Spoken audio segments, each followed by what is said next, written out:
Hey brewers, sorry it's been a while since my last video. I think I'm finally home from work for a little while now, so here's the wine.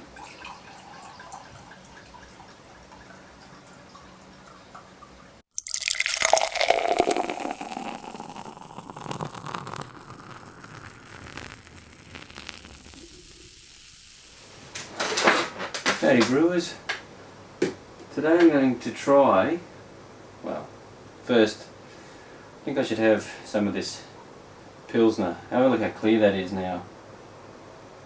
About a week in the keg I think, and yeah, that looks like it's been filtered and whatnot.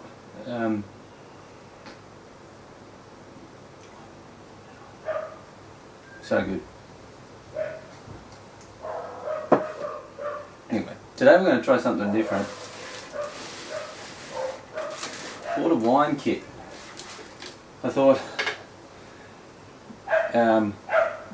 I just want to try something different that I can age a bit longer, and thought I might as well try a wine kit. See how I go. My favourite wine type is Riesling, which I think is a German white wine. It's definitely a white wine, I just don't know the specific origin, but I do think it's German. And it says day 1, primary fermentation. So I've sanitised all my gear, and it says pour 500 ml of hot tap water into the bottom of the primary.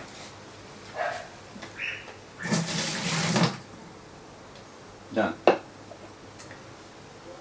Stir in packet number 2 bentonite and mix well.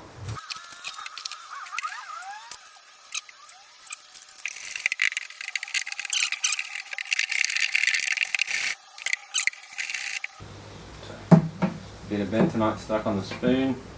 I don't know how much it needs to actually clear the wine, so I want to try and keep as much as I can in. Okay. Let's leave the spoon in there.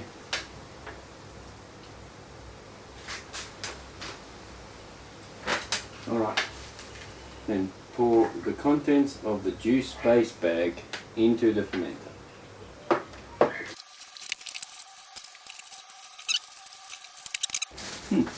Smells appley, but very much a lot like green appley.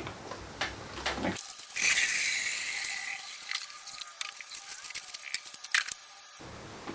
It says to go and rinse it out, so I'm just going to go and get some water and rinse this out.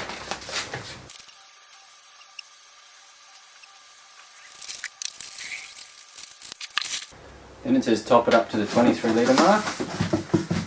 So I'm not going to top it up here because it'll be too heavy to lift in the ferment to the freezer where I ferment.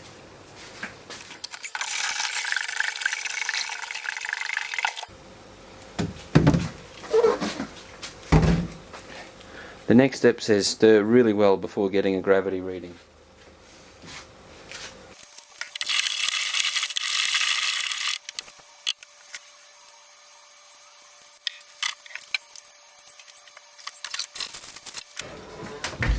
Now, even though, so now I've measured that, the gravity was 1090.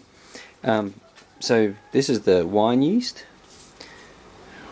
Even though the instructions on the back say to rehydrate before use, the instructions in the box say sprinkle the dry yeast on top. So I'm just going to sanitize the outside of this. My scissors are already sanitized. It says to ferment at 20 to 25 degrees Celsius for 14 days. So there you have it. It's coming down to temperature, so it'll get down to, we're going to ferment at 20 on this. This is because I've got my temperature probe stuck to the outside of the fermenter, so the heat transfers not always accurate to what the liquid temperature will be inside. and the yeast can get quite active inside, so a lot of movement, a lot of friction, a lot more heat inside the fermenter that doesn't necessarily transfer through the plastic to the outside for the temperature probe to hit it. So if I keep it at 20, it's going to should stay within the recommended temperature range. Happy homebrew day, everyone. Today we're decanting the wine.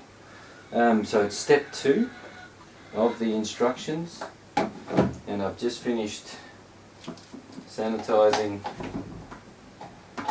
my siphon. I use Star San for my sanitizer.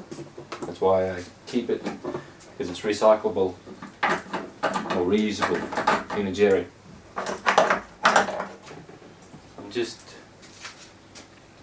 sanitizing my hydrometer, and the instruction said to wait 14 days. That's how long it's been.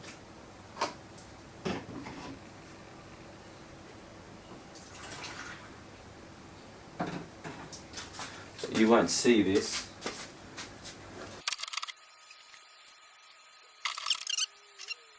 Some 0.98, something like that.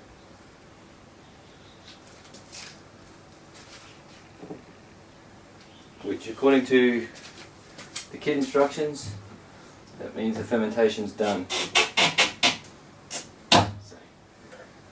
When you're lifting a fermenter, take the airlock out, even though this has got Star San in it, because when you pull it up, you're actually increasing the volume within the fermenter, so it'll need to fill that with air. Because this is the only thing stopping it, it'll suck it into the fermenter. Siphon the wine into the sanitized carboy, leaving the sediment behind.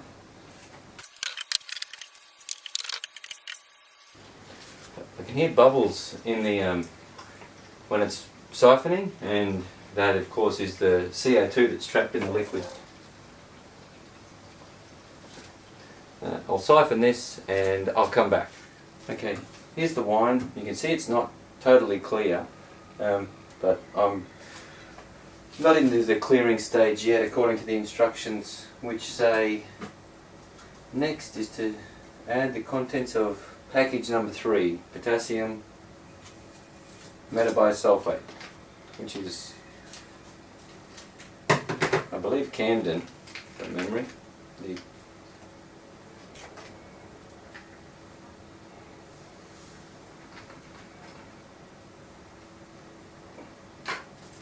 Strong smell, don't do it. And then it says potassium 4.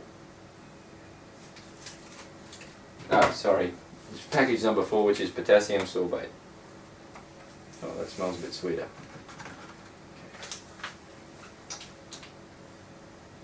Then it says I need to degas. So if you want, you can stir the carboy. I'm just going to give this a taste. I took it out of the fermenter.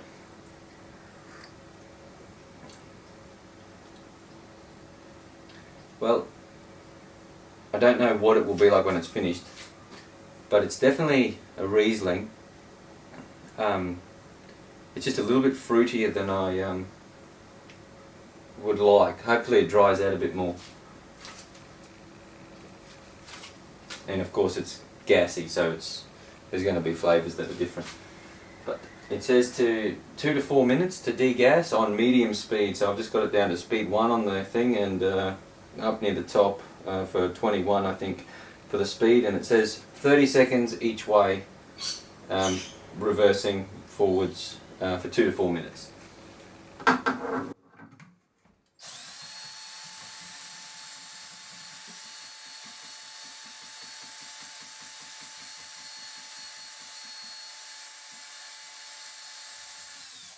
should have said that is also it's sanitized spoon. Okay, so I think it's degassed, and then it says to add package number 5, which is Kiesel Soul. And it says to fit the airlock,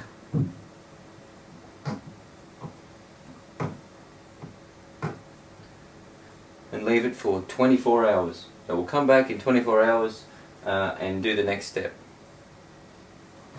See you soon. Thanks, Bruce.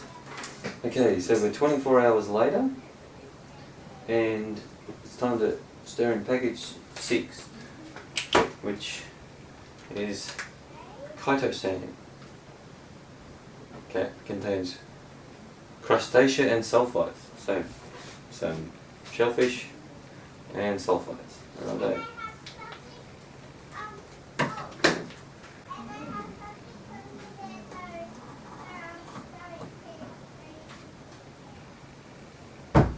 And got my sanitised spoon, paddle.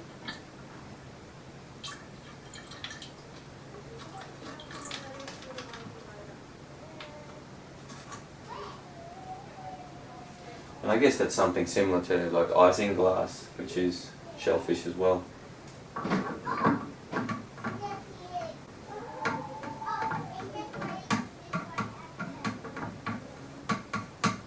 don't know how much I'm supposed to stir it. It just says stir in package.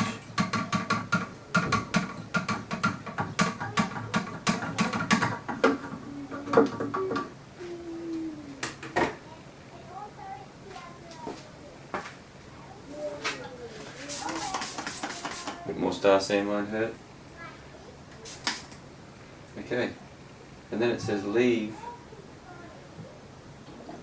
for 4 to 5 days, and then in 4 to 5 days to turn the carboy in case some of the sediment rests along the side, and then we'll shake it just a little bit, enough to drop the sediment off, and it's already started to clear. So we'll see how it looks in I think 2 weeks. Yeah, at least 2 weeks. We'll have a look. Okay, it's bottling day for the wine. I have a little jug full of the bottle tops with starseed to sanitise, and I don't want to pull out the bottle washer today, so you just 30 seconds of contact time, and I'll just pour it to the next. I'll get that done for all the bottles, and then I'll start to bottle.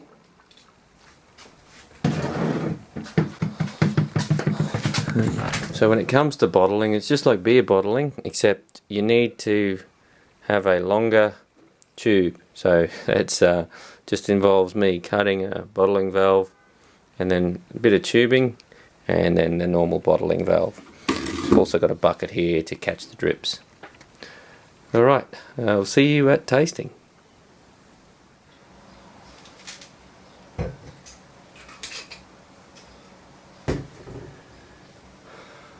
Okay, straight off the bat, don't know if you can tell how the colour, but it's a little bit darker than most of the Rieslings I'm used to.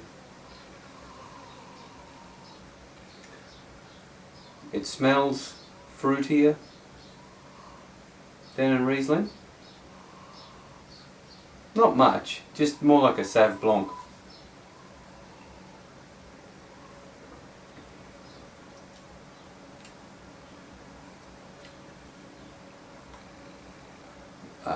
That's way better than what I thought it was going to be.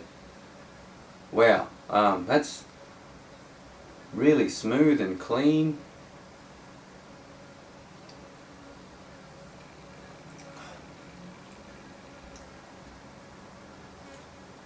I like that.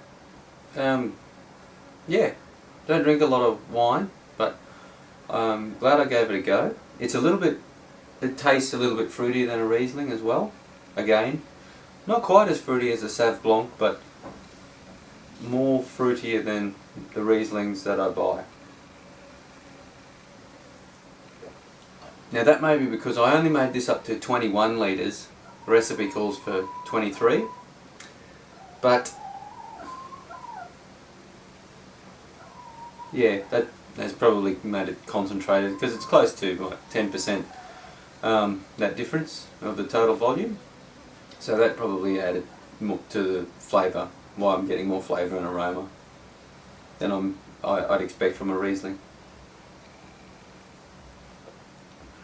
But hey, if you want to try giving wine a go, this was easy, really easy, as you saw in the video. So yeah, thanks for watching, and see you next time.